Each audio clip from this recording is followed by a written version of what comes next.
الدار البيضاء من اجل مسانده الماس، وهذا هو الوقت اللي خص جمهور المغرب الفاسي يساند فيه فريق المغرب الفاسي وكذلك جمهور فريق الرجاء الرياضي البيضاوي. نشاهد مشاهدينا الافاضل التيفو الاول الذي يرفعه جمهور فريق الرجاء الرياضي البيضاوي. يعني كلنا يعني نحارب من اجل فريق الرجاء، نقاتل من اجل فريق الرجاء. هذا عنوان بارز لجمهور فريق الرجاء الرياضي البيضاوي، الجمهور الذي يساند الفريق الاخضر والمعروف بجمهور المكانه.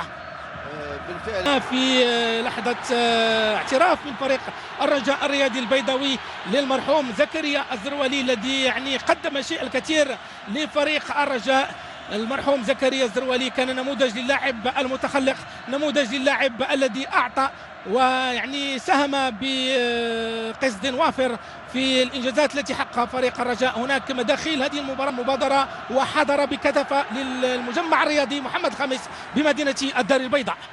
نظن مبادرة جيدة هذه اللي قاموا في العام في اتجاه عائلة الزروالي، ونتمنوا انه تكرر في لاعب كما قلت ساهم بقسط وافر في تتويج فريق الرجاء على مختلف الأصعدة. لاعب يعني هذا هو الواقع، تجاوب مع جمهور الرجاء، لاعب قادم من الشرق وأدى الدور كما يجب مع فريق الرجاء الرياضي البيضاوي. وجمهور الرجاء يحمل التفوات الأربع، واحدا هزم في 4 مباريات وتعادل في 3 مباريات. محاولة لفائدة فريق المغرب الفاسي هدف اول لفائده فريق المغرب الفاسي. هذا اللي قلناه، شمس الدين الشطيبي يسجل الهدف الاول لفائده فريق المغرب الفاسي. هذا اللي قلناه، الماس حاضر الى مدينه الدار البيضاء من اجل البحث عن نقاط المباراه.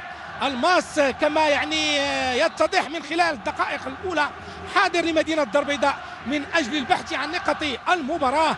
يعني ما كاينش مركب نقص، فريق المغرب الفاسي يسجل الهدف الاول بواسطه شمس الدين الشطيبي، يهز شباك الرجاء ويسجل الهدف الاول، وفرحه مستحقه لجماهير المغرب الفاسي. حتى الطريقه باش لعب المغرب الفاسي لعب بواحد لو بلوك سودي، تقارب الخطوط، تقارب ما بين اللاعبين، وبالتالي لا طولا ولا عرضا، وبالتالي كيطلعوا اون افونسون فير لو بوت ديال العسكري، وكنحسوا بانه كاين تدخل عناصر الرجاء. سعيد فتاح للاعب سليماني، تمريره في اتجاه اللاعب لسمويتيس، ما كاينش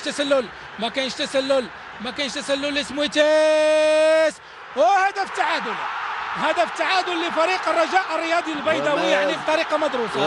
وما زلت انتظر اهداف اخرى الابطال، انتظر اهداف اخرى من الطرفين، لان المغرب الفاسي راه ما منزلش يديه. ملي كنقول اهداف راه كنقول بانه اللقاء مفتوح، المغرب الفاسي ما جايش كيدافع 100%، والرجاء كيقلب على ذاته في وسط المقابله، وبالتالي كتحس ما بين الفينه والاخرى بانه الرجاء قادر على انه يصل الى الحارس. وامواج من الجماهير يعني تحتفل بهدف الرجاء.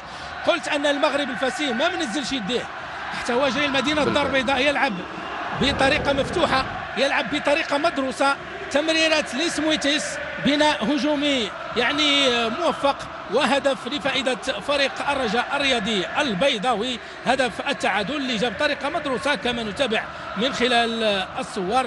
هدف اللي يعني حرك جنبات المركب الرياضي محمد خامس وسط لاعب الحافظي. لا ديفياسيون الاولى ديال الوادي كانت هي الاحسن في هذا